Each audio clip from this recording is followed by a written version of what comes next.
rituximab. Well, Yes, there was a delay. Okay, so rituximab for maintenance as in a maintenance therapy is I often extrapolate from the randomized controlled trial that's available for ANCA-associated vasculitis.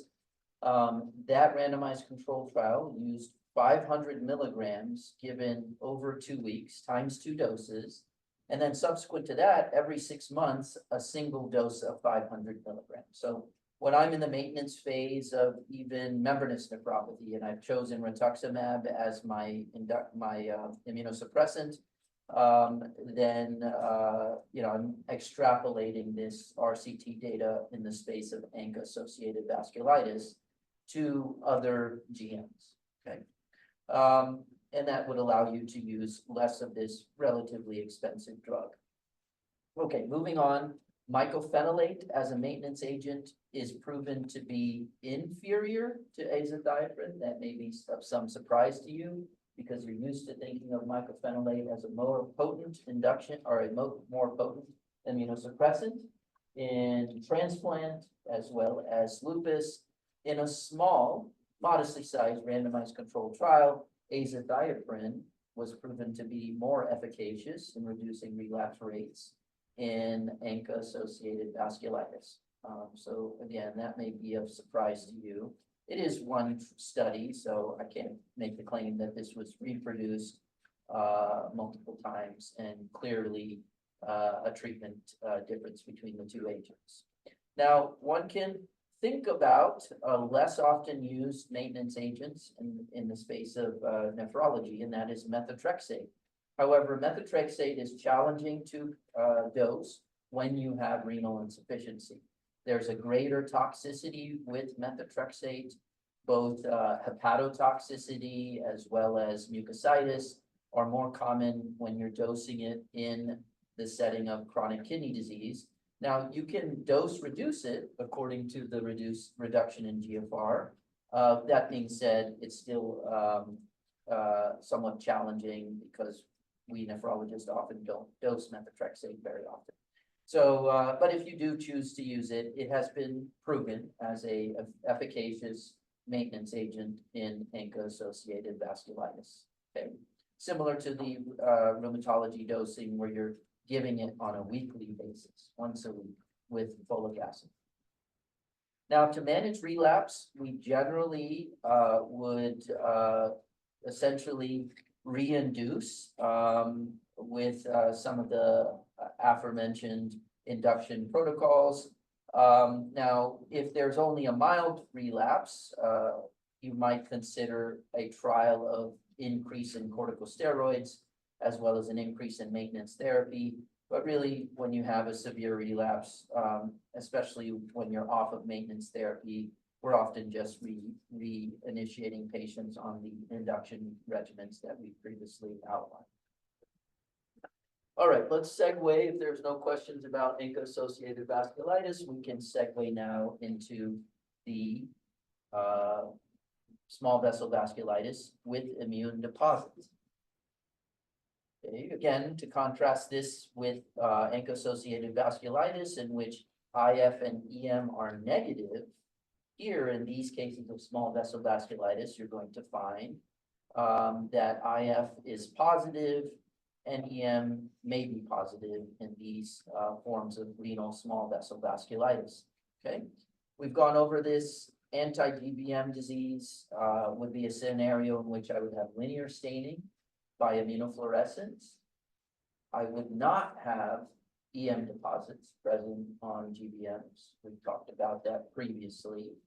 Really, when I see EM deposits, it implies that there are immune complexes that are that have been circulating and now are present in renal tissue, or that you have an excess production of shed antigen, such as in membranous nephropathy, right? That has immune deposits on electron microscopy, but does not arise from a circulating immune complex. But anti-GBM disease is that in situ immune deposition in which I would see positive IF, but EM would not show those granular electron dense deposits. Cryo, I'll see IF and EM that is positive, HSP similarly, serum sickness similarly, lupus we've said can present with a small vessel vasculitis as well. And then there are certain drug-induced vasculitides that can also be associated with immune deposits. Let's focus now on anti-GBM disease, or also called good pastures syndrome. In general, this is driven by an autoantibody, an IgG, that is most commonly an IgG, though you can have, as noted here, other immunoglobulin classes that is directed to a specific antigen, which came up in conversation with Uzair's question of, when I might expect to have pulmonary involvement. And I highlighted the fact that basement membranes are made up of different forms of collagen, type 4 collagen. And if a basement membrane contains this specific antigen, or autoantigen, I guess I can call it, that is the alpha-3 chain of type 4 collagen, one can rationalize that there would be involvement of that basement membrane, or possible involvement by that basement membrane in this disease. So the alpha-3 chain is present in glomeruli. We talked about that in our discussions of Alport syndrome and thin basement membrane disease. Recall that type 4 collagen is made by, it can be made by various genetic products, but the glomerular basement membrane is made of a trimer of alpha-3, alpha-4, and alpha-5 chains that complex to form the mature type 4 collagen. Recall that you might have alpha-5 chain complex with alpha-2 in skin and Bowman's capsule. We've gone over that. I'll have you revisit that information if that is faded in your memory. But let's just focus on the glomerular basement membrane, which again contains alpha-3, 4, and 5. The good pastures antigen is commonly, or most commonly, a segment of the alpha-3 chain.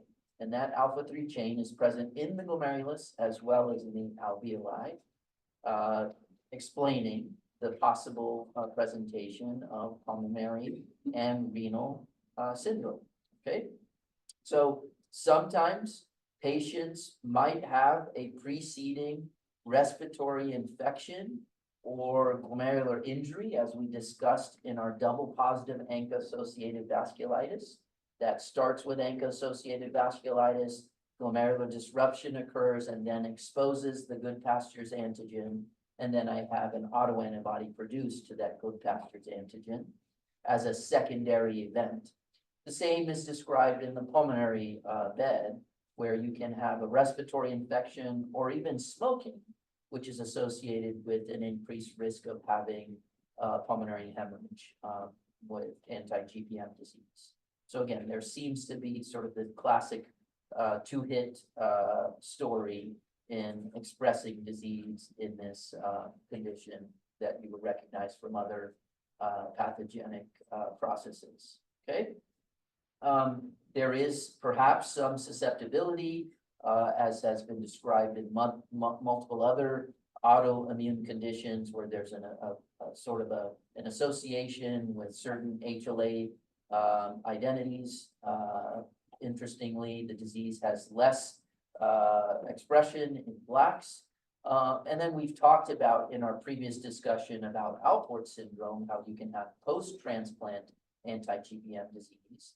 And we distinguish that from this native kidney anti-GBM disease because in post-transplant disease, you may form an I guess you could call it an alloantibody to the alpha-5 chain of type 4 collagen. Remember again, an Alport syndrome patient who has an abnormal alpha-5 chain, right? You give them a kidney, or they don't even express alpha-5 chains. You give them a kidney from a donor that now expresses a normal alpha-5 chain.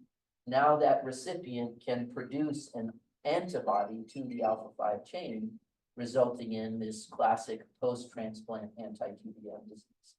Recall that your serology, your serologic test for anti-GBM disease is specific for this alpha-3 chain antibody. And so in post-transplant anti-GBM disease, it is possible for your anti-GBM antibody to be negative. However, you make the diagnosis by the presence of placentic GN with linear staining on immunofluorescence in that post-transplant patient. Yes? Do you have alpha-5 in the lung? Do you have alpha-5 in the lung? I don't remember that off the top of my head. I'm just wondering if these patients, you know, when they present, if it's a pulmonary renal or if it's just a renal. Yeah, in general, it's a renal disease, and that may go back, you know, even if we have some alpha-5 expression in the lung, one may sort of go through the, you know, once again, the intellectual argument that it's a two-hit phenomenon, and, you know, rejection of the allograft is the first hit, and then I expose the antigens in the kidney, and then I'm targeting kidney, you know, as a more specific target. I can't recall again whether alveolar basement membranes have alpha-5 chains, or whether there are any. I certainly don't know of any case reports that have been reported of post-transplant anti-GBM disease with pulmonary involvement. I'm not familiar with that. It may be reported. All right. Clinical presentation. Again, we can see pulmonary involvement. However, it's not in all patients. I've talked about this preceding injury that could be smoking or lung infection. And then, you know, you can have instances in which pulmonary involvement is the only manifestation, and I don't have glomerular involvement. However, that's a minority of patients. We've talked about the double positives already, and then some of the limitations of serologic testing. Renal biopsy will be characteristic for the presence of linear IgG staining, less commonly the other immunoglobulins, that is staining the glomerular basement membrane. Notice, however, that you can have some distal tubular basement membrane staining where there is some expression of alpha-3 chain. Now, don't confound this with the, let's call it non-specific linear IgG that can be present with diabetic nephropathy. That is certainly a feature of some diabetic nephropathy that we can see. And then there's also a description of linear staining in some cases of fibrillary GN. Prognosis is driven by severity of initial presentation. And this comes from some old papers out of the UK that showed this critical cut point of 500 micromolar of a serum creatinine as being a decision point or a distinguishing factor for prognosis in these patients who present with anti-GBM disease. So that's 5.7, 5.8 really comes from that 500 micromolar threshold. So if I present with this creatinine that's less than that 500 micromolar, my 1-year renal survival is generally good. But certainly if I present with more severe disease, especially if I'm dialysis dependent on presentation, you'll notice that my renal prognosis is quite poor, where 1-year renal survival is a mere 10%. And then another feature that has been described in these old papers, if you have 100% crescents, the chance of renal recovery to dialysis independence was essentially zero in that case series that was published from quite a long time ago. Okay, and you might use that as a determinant of how hard to press with some of your therapeutics when a patient presents with dialysis-dependent renal failure, plus 80% crescents. You might think twice about really bringing out all of the biggest hammers to treat those patients because of the very poor prognosis that one might expect. Treatment generally involves, plasmapheresis. Now, keep in mind that this is not based on randomized controlled trial data, but rather just expert opinion and how this rare disease has been treated historically. I've already made the point of considering a more conservative approach when I see dialysis dependence on presentation, as well as extensive crescents on kidney biopsy, unless, of course, they have another organ to save. If they present with alveolar hemorrhage, of course, that can be the driving factor for making treatment decisions. You might be very, try to be very persuasive about getting people to stop smoking. Once again, pheresis seems to be the standard practice for managing these patients. And you're often using transfusion medicine to help guide therapy, but it follows sort of the similar practice of about 2 weeks of intensive apheresis on the outset. And then you might start tapering apheresis as you're initiating your anti-metabolites.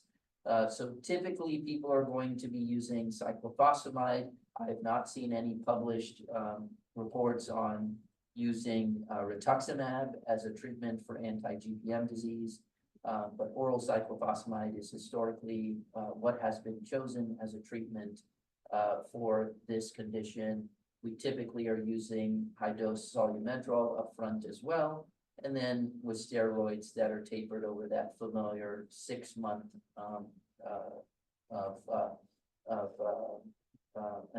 within initial presentation.